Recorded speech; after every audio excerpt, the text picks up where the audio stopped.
அடுத்தபடியாக பாய் திரைப்படத்தின் hero, in fact இன்னைக்கான ஹீரோன்னு கூட சொல்லலாம், நம்ம ஆதவா ஈஸ்வரா சார் பேச அழைக்கிறோம்.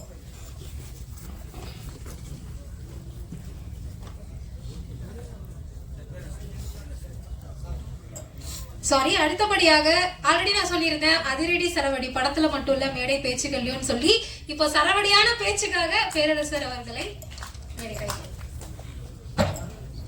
ரொம்ப டைம் ஆயிடுச்சு, சரவடியை கட் பண்ணிட்டு ஒரு பொட்டுடி வெடிச்சிருக்கோம். அனைவருக்கும் வணக்கம். இந்த படத்தின் தயாரிப்பாளர் ஸ்ரீனியா அவர்களுக்கும், படத்தின் கதாநாயகன் ஆதித்யா ஆதவா ஈஸ்வரா அவர்களுக்கும், படத்தின் இயக்குனர் கமலநாதன் புவன்குமார். கமலநாதன்கிறது ஒரு அப்பா பேரை நினைச்சிருக்காரு, அப்பாவுடைய பலம் வர்றாரு. அனைவருக்கும் வாழ்த்துக்கள். என் மேடையில் வாழ்த்து சொல்கிறத விட உங்கள் எல்லாருக்கும் வாழ்த்து சொல்லணும். இந்த புயல் மழையாக தப்பிச்சு வந்துருக்கோம், அதுவே பெரிய விஷயம். அதனால ஆண்டவனுக்கு அங்கே நன்றி சொல்லணும். முதல்ல சென்சாருக்கு வாழ்த்தும் பாராட்டு சொல்லணும். ஏன்னா இந்த படம் பாய் அப்படின்னு டைட்டில் வச்சுட்டு இல்லை ஸ்லீப்பர் சில்வர், அது வேறு சப்டைட்டில் வேறு. இது எப்படி விடுவாங்களான்னு கேட்டேன். நம்ம ஒரு இது இருந்துச்சு, எப்படி விடுவாங்க ஒரு கேள்வி இருந்துச்சு. ஆனால் சென்சார் படம் ஆயிடுச்சு, சென்சார் சர்டிஃபிகேட் கொடுத்துட்டாங்க, வாங்கியிருக்காங்க. அதனால் உண்மையிலே இந்த டைட்டிலுக்கு சென்சார் கொடுத்துருக்காங்கன்னா கண்டிப்பாக இந்த படம் சமூக நல்லிணக்க படம் தான். அது அங்கேயே அது உறுதியாயிடுச்சு. பாய் அப்படிங்கிறது வாழ்க்கையில் எல்லாருமே சொல்கிற வார்த்தை தான். ஊரில் பார்த்தா மேக்ஸிமம் இஸ்லாமியரில் பாய் பாய்னு சொல்லுவோம், இப்போலாம் போட்டிருப்போம். அப்போல்லாம் ஊரில் பார்த்தா இந்த இஸ்லாமியர்கள் தாடி வச்சுருப்பாங்க, அப்போ அவங்கள பாயும்போம். இப்போ அப்படி இல்லை, நாட்டில் பாதி பேர் தாடி வச்சுக்கிருப்போம். இங்கே எத்தனை பேர் தாடி, எல்லாமே பாய்ந்து கூப்பிடணும். என்ன கூட பேண்ட் தான் கூப்பிடணும்னு நினைக்கிறேன். ஜீவா கொஞ்சம் சின்ன பாயா இருக்காரு, வில்லன் வந்து முழு பாயா மாறிட்டாரு. ஆமாம், பேரரசு பாயா சொல்லலாம். ஆமாம், சொல்லிட்டாங்களே பாயின சகோதரம் தானே, பேரரசன் சகோதரம் தான். அதனால் அந்த டைட்டில் ஒத்துக்கிட்ட சென்சாருக்கு மேலே நன்றி.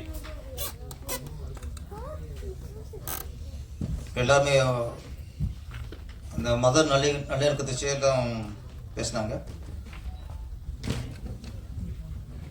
நம்ம ஊரில் பொறுத்த வரைக்கும் நம்ம இப்பவும் சரி, நம்ம ஊரில் இருக்க இஸ்லாமுக்குள்ள வந்து நம்ம இஸ்லாம் பிரித்து பார்க்க மாட்டோம். நம்ம ஒன்றுக்குள்ளே பழகுவாங்க.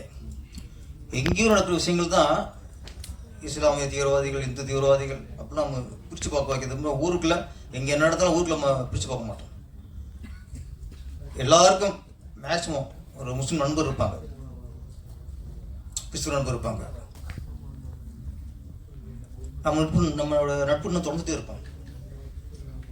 எங்கேயோ ஏதோ ஒரு மாநிலத்திலேயோ ஒரு ஊர்லேயோ இந்த மாதிரி மத பிரச்சனைகள் வந்தாலோ, ஒரு இஸ்லாமிய தீவிரவாதிகள் பாவம் வச்சுட்டாங்க அப்படி சொன்னாலோ, இந்துக்கள் இந்த மாதிரி ஒரு பெரிய பயங்கரம் பண்ணிட்டாங்க அப்படி சொன்னாலும் நம்ம நட்புக்குள்ள வந்து பிரிவு வராது. ஏன்னா நம்ம நண்பனை நம்ம இஸ்லாமியரை பார்க்கவே மாட்டோம். இப்போ நண்பனாக தான் பார்ப்போம். எங்கேயும் நடக்கிறது வந்து நம்ம ஊரில் உள்ள நம்ம நண்பனை எப்படி பிரித்து பார்க்க முடியலையோ அதே மாதிரி எங்கேயோ ஒரு முஸ்லீம் அதே மாதிரி பார்த்துட்டோம்னா நம்மளுக்கு பிரிவே வராது. நம்ம எங்கேயோ ஒரு காலம் தான் நம்ம முஸ்லீமாக பார்க்குறோம்.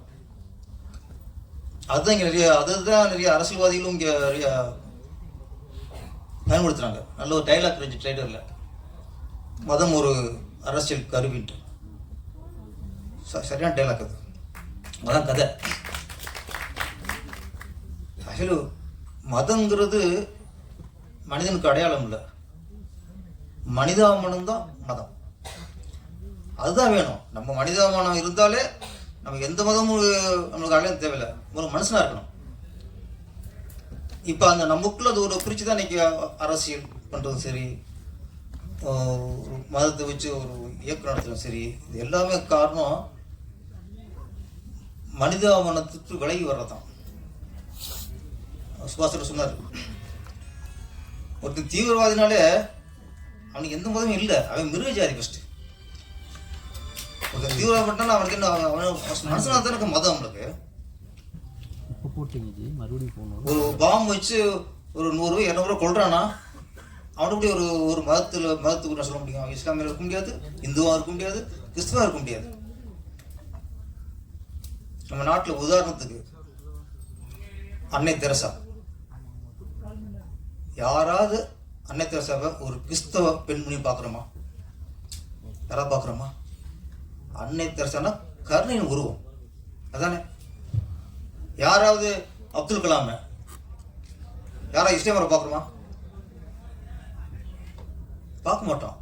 அப்துல் கலாம்ங்கிறது நம்ம ஒரு இந்தியனை பார்க்குறோம், சிறந்த இந்தியனை பார்க்குறோம், ஒரு மனிதனை அமைப்பில் ஒரு மனிதரை பார்க்குறோம். கர்மவீர காமராஜர் இந்துவா பிறந்தவர் தான். யாராவது இந்துவா பார்க்குறோமா? சிறந்த ஆட்சியாளர், சிறந்த மனிதர். அப்போ எப்போ நம்ம மதத்தை தாண்டி வாழ்கிறோமோ அங்கேதான் மனுஷனை வாழ முடியுது. இந்த படத்தில் எண்டு பாவம் வைக்கிறத சொல்கிறாங்க. அது நடந்த சமீபத்தில் கோயம்புத்தூரில் நடந்த கதை மாதிரியே அந்த சீன்லாம் வந்துச்சு. கோயிலுக்கு முன்னாடி கார் நிற்கிறது, கார் வெடிக்கிறது. சமீபத்தில் இருந்த கோவை குண்டு வெடிப்பு தான் ஞாபகத்துக்கு வந்துச்சு எனக்கு. அதை வச்சு தான் அந்த பாதிப்பு தான் டைரக்ட் பண்ணி போகிற நினைக்கிறேன் கதை. நம்ம என்னன்னா சில விஷயங்கள் பரபரப்பாக செய்தியாக தான் பார்க்குறோமே தவிர அதுக்கான தீர்வு நமக்கு வந்து சேரவே மாட்டேங்குது. இந்த நாட்டு நடக்கிற மிகப்பெரிய பிரச்சனை தான். இப்போ கோவிலோ குண்டு வெடிச்சது, ஓகே, அன்னைக்கு பரபரப்பாக சிலிண்டர் வெடிச்சுனாங்க, அப்புறம் கார் வெட்டி விட்டுனாங்க, அது பல பேர் வச்சு வச்சுட்டான். அவனோட நோக்கம் நிறைவேறி இருந்தால் அன்னைக்கு எத்தனை பேர் செத்துப்பான்னு தெரியாது. எனக்கு அவன் நோக்கம் நிறைவேறாதனால அந்த காரோட போச்சு. நிறைவேறிந்தா ஓகே, பிடிச்சாச்சு. அவன் யார், அவனுக்கு பின்னணி என்ன நமக்கு தெரியுமா? நிறைய விஷயங்கள் நம்ம செய்தியாக தான் பார்த்துட்டு இருக்கோம் தவிர அதுக்கான தீர்வு நமக்கு தெரிய மாட்டேங்குது. எத்தனை வருஷம் ஆகிப்போச்சு. யார் தெரிச்சார் தெரியல, அதுக்கு யாருக்கு பின்னணியும் தெரியல. தெரிஞ்சிருந்தாலும் மக்களுக்கு தெரிவிக்க மாட்டேங்கிறாங்க. அப்படி ஒரு குரூப்பை பிடி விட்டுச்சுன்னா அவங்க தண்டனை வந்து மக்களுக்கு தெரியணும். ஒரு பாம்பு வச்சு வெடிச்சு அப்பா இவங்களை இறந்தாங்கன்னா அவனுக்கு இந்த தண்டனை அப்படிங்கிறது மக்களுக்கு தெரியணும். ஆனால் அவனே ஒரு மனித விடு மாதிரி தான் வரான்.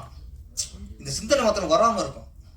நிறைய விஷயங்கள், ஒரு மாணவி கற்பழிச்சாலோ, ஒரு பாம்பு வெடிச்சாலோ, எவனே ஒரு கொலை பண்ணாலோ எல்லாம் செய்தியாக பார்க்குறவங்க தவிர அதுக்கான தண்டனை வந்து உணர்றதே இல்லை.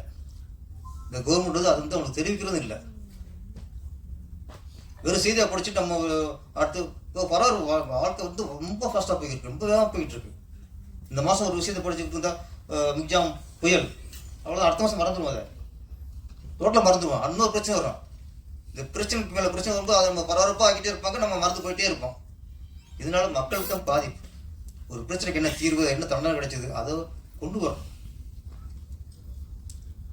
ஒன்றுக்கு தெரிஞ்சு வச்சு இந்த படத்தை பொறுத்த வரைக்கும் ஒரு சிறந்த படம் அப்படி என்னன்னா, ஒரு நல்ல கதை, நல்ல திரைக்கதை, நல்ல வசனம், பாட்டு, ஃபைட்டு. எந்த படம் ஒரு சமூக பிரச்சனையை தாங்கி ஒரு சமூகத்துக்கு நல்ல விஷயத்தை சொல்லுதோ, அது கதை எப்படி இருந்தாலும் சரி, திரைக்கதை எப்படி இருந்தாலும் சரி, அது சிறந்த படம் தான். ஒரு காதல் படம் பண்ணுறோம், காமெடி படம் பண்ணுறோம், ஆக்ஷன் படம், கமர்ஷியல் பண்ணுறோம், த்ரில்லர் பண்ணுறோம், பேய் படம் பண்ணுறோம். அதெல்லாம் படங்கள் வரலாம், வெற்றி அடையலாம், வசூல் பண்ணலாம். சிறந்த படம்ன்றது மக்களுக்கு நல்ல விஷயத்தை சொல்கிற படம் சிறந்த படம். அவள் பார்க்கும்பொழுது பாய் மிகச்சிறந்த படம். ஏன்னா இப்போ காலகட்டத்துக்கு தேவையான படம். இந்த படத்தை மக்களுக்கு கொண்டு சேர்க்கறது மீடியாக்களோட ஒரு பொறுப்பு. நம்ம சும்மா வசூலே குறிக்கோள் இல்லாமல் இந்த படத்தில் கொண்டு சேர்க்கணும். இந்த படத்தில் மக்கள் வெற்றி அடையணும். அப்போ இந்த படைப்பாளிக்கு வெற்றி. ஒரு பொறுப்பான இயக்குனருக்கு கிடைச்ச வெற்றி என்னன்னா, படம் பெரிய ஹிட் ஆகி காசு சம்பாதிக்கிறது. அது மக்கள்கிட்ட போய் மக்களை ஏற்றுக்கணும், மக்களை கொண்டாடணும். மக்கள் கொண்டாடினா தான் பொறுப்பான படத்துக்கும் பொறுப்பான இயக்குனருக்கும் வெற்றி. இந்த படம் மக்கள் கொண்டாடணும். இன்னொன்று சின்ன படங்கள் இப்போல்லாம் கஷ்டப்பட்டு இருந்தாங்க, இப்போ அப்படிலாம் இல்லைங்க. நல்லா தெளிவாக இப்போலாம் அந்த சூறாரி போட்டு மக்கள் எல்லாம் கொண்டாடுறாங்க. சித்தா சின்ன படம்னாங்க, அது நல்ல ஒரு மக்கள் இன்னைக்கு கொண்டாடிக்கிருக்காங்க. கிடா நிறைய சின்ன படங்கள்லாம் தியேட்டரில் வசதிலையோ ஓடிடியில் வந்து மக்கள் அதை கொஞ்சம் கொண்டாடுறாங்க. அதனால் தெம்பாக இருப்போம். நல்ல படங்களை மக்கள் கொண்டாட ஆரம்பிச்சிட்டாங்க. இந்த படமும் மக்கள் கொண்டாடுவாங்க. நன்றி, வணக்கம்.